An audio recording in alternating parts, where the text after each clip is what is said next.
the name Jamie Vardy is one of the most common words in the day for me now.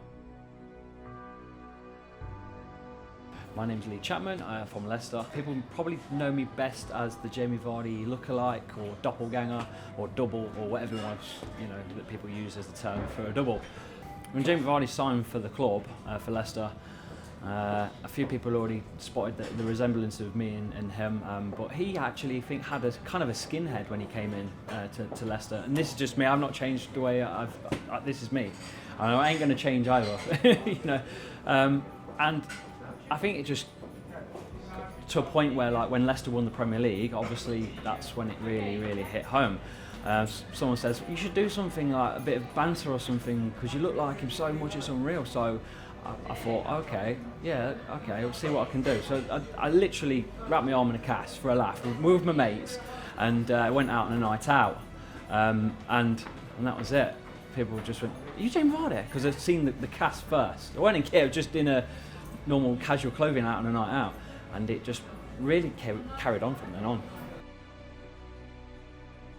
The story of where it went, eventually I was outside the ground doing an interview with Sky Sports, and I think it was probably 2 days before I was on Soccer AM doing a bit of a stint as a double, and I think Leicester obviously must have seen this. It got around on social media quite a lot.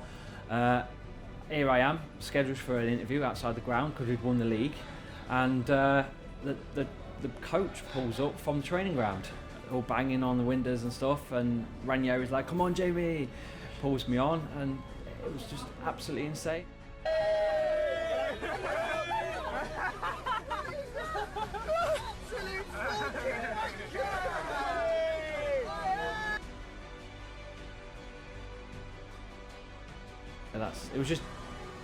It's up there as one of the best moments of my life, apart from having my kids, of course.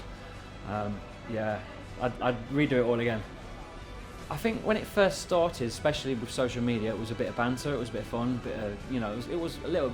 I enjoyed it. It was good fun, Did quite a couple of funny gigs before it really went mental, and then the negativity came from taking on an agent. He catapulted it into something toxic, to be honest. I think he created a lot of that using a lot of accounts that he ran on social media. Kind of pissed them off as well, the Vardys. He did that, got that as a story sold to the newspapers, the Sun, and a lot of people, they don't believe a lot of articles you read, but they always take the headline of an article and then turn it into something for themselves to use online, because people can do this online. Gets on your nerves, but that's the way the world is now. Social media is a platform for everything from positive to negative as well. The thing is, he's actually a convicted fraudster, an ex-con for fraud. He's also done so many horrible things to other people as well in the business, like George Best's son, Callum Best, sold stories on him. Paul Gascoigne, he pretended that he managed him while he was managing me. He sort of told me all stories and stuff. He had photos with him and stuff. But what he really did, he just met him at some barbers and ended up selling some stories on him. The guy was toxic from the start, but I was so up here with what was going on with Leicester.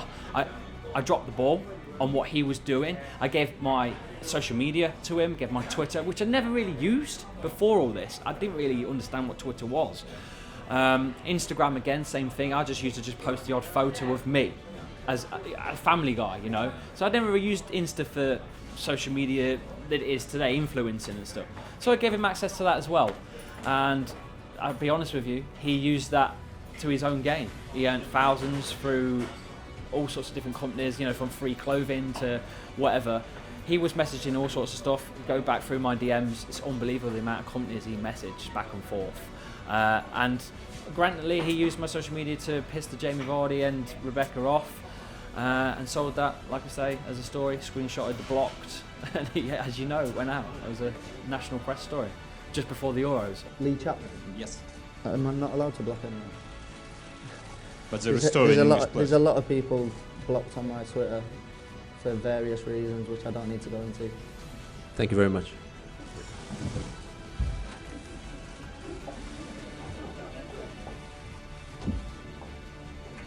It's a shame. It's just the way it's gone, you know. And I can't change that. I can't change that. They probably don't hate me physically in the real world, but social media, digital world is the real world, and they apparently hate me on social media, which they don't. They just block me because obviously he must have done something to piss them off. I can't tell you what that is. I have no way of getting to them. I've got no way of getting in touch to fix things. It was 2 to 3 months of sort of doing like lookalike in this industry that it's hard to explain. If you're not in it, you don't know it. But I was being booked for all sorts of stuff, you know, football commercials, and I was going abroad doing like commercials for like training systems and stuff. What the hell, you know, going on TV shows and Channel 4 and whatever. But without getting any payment, all these invoices were coming through. I wasn't getting any money for it. I was like, what's going on? You know, I'd not left my job, but I took a career break, so to speak. I just literally took all my holidays out for the whole year, as long as I could go for Royal Mail. And it was getting to a point where there was no money coming in. So something went right.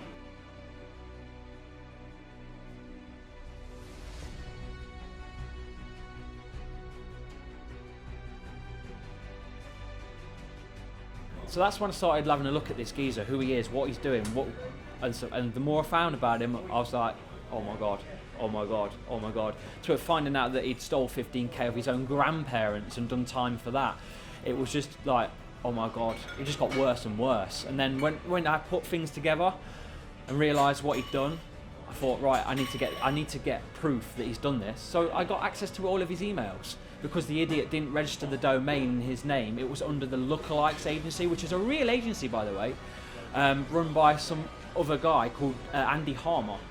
And that's how he sort of got in. He messaged me himself through Twitter saying that he was the Lookalikes owner, representative, blah, blah, blah. But he weren't. It was just all sort of lies. Just got some dodgy business cards from one of them online stores that you can order them for.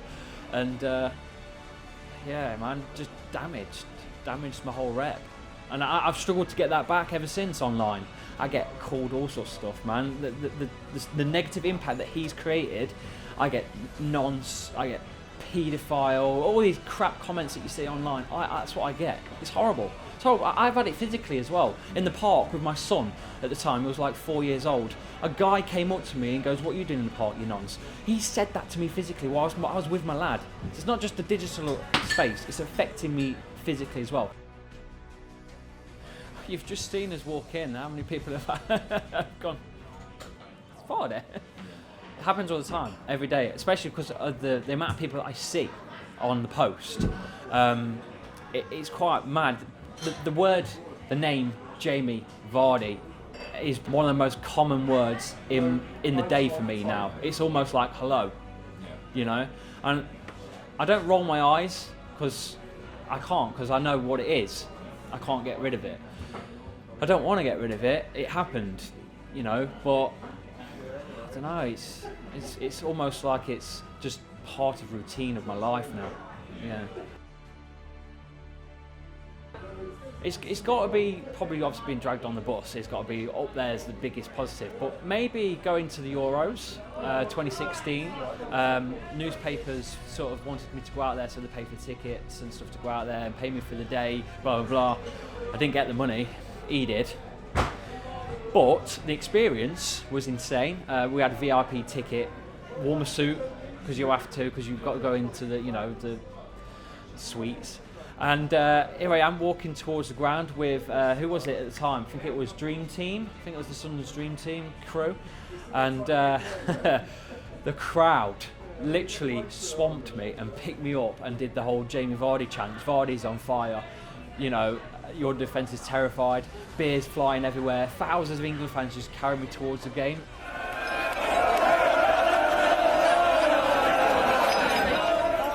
One thing I've got to say is, if you're dropped in the media like I was, because it was an overnight thing like that, and then once it's all done and dusted and you're ridiculed for doing this and doing that and doing this and doing that, just ignore the haters and people that troll you and just enjoy what actually is happening in your life.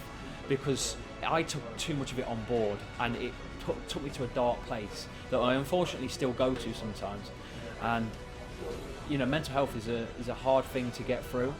And if you do get dropped in the ocean in the media, make sure you don't just grab any agent, have a look at what's about first, and really do some background checks on people.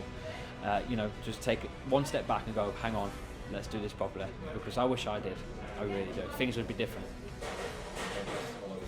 Thank you.